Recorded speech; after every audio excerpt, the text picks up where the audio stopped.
if electric cars are the future, then luxury electric cars are the future of luxury, right?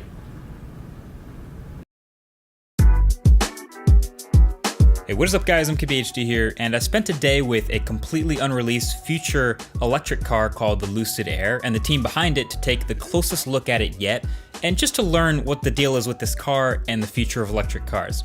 And I learned a lot. Now, we're already familiar with Tesla and what they make and how that works. You can check out my videos about them if you haven't already. Lucid Air claims to be, in a lot of ways, kind of similar to that, but with a few tricks up its sleeve. So the exterior is pretty familiar, all the way from the miniature size mock-ups, all the way to the life-size one-to-one clay models they showed me. It has its own unique look, you could say. It's not a hatchback, so it looks a lot more like a big sedan than a crossover. And they do their best to look a little more modern. Nothing too extreme, but it's a little sleeker. The mirrors on the sides are a little smaller, a little sleeker looking. The low-profile wheels kind of remind me of the BMW i8. The door handles are completely embedded in the doors with push to unlock, and there's extra lights around here and there, even bar headlights and tail lights. One of the most eye-catching features actually from the promo video, those headlights, groundbreaking technology, were actually not motorized in the prototype that we got to use, which made me sad. Basically, I can only cross my fingers that, who knows, maybe it'll actually make it to the final version.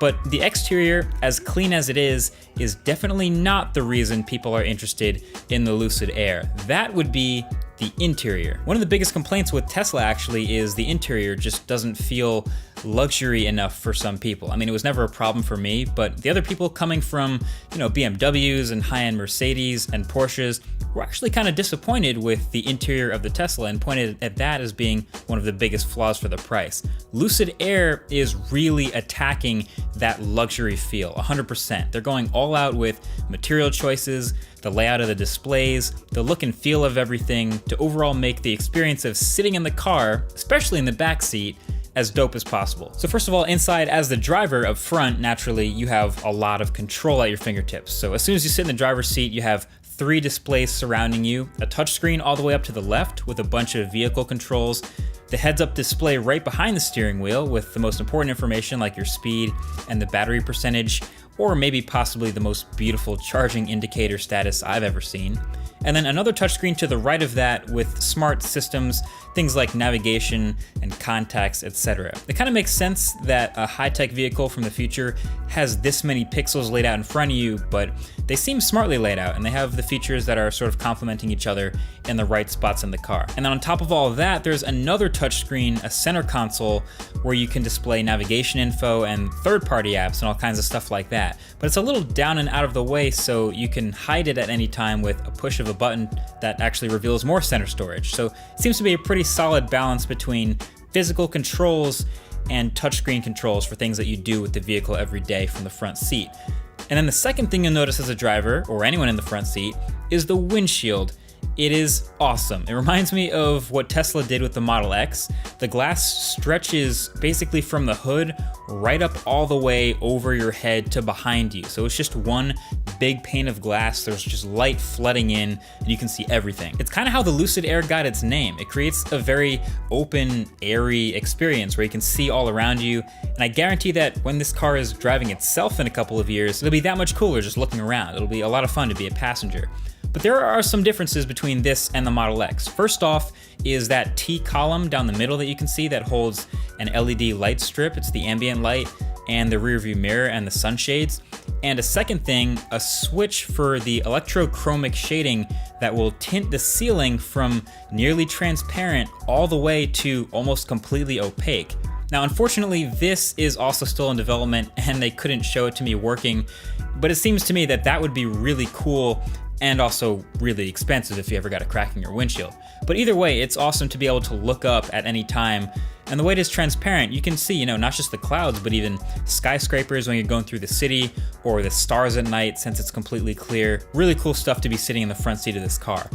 And then you get to the back seat, and that is where it gets real. The back seat of the Lucid Air is these jet-like bucket seats with tons of legroom and headroom. With all that glass over your head still, it just keeps sweeping back.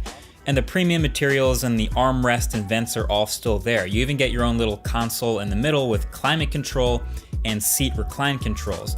And on top of that, this isn't just your average seat back recline.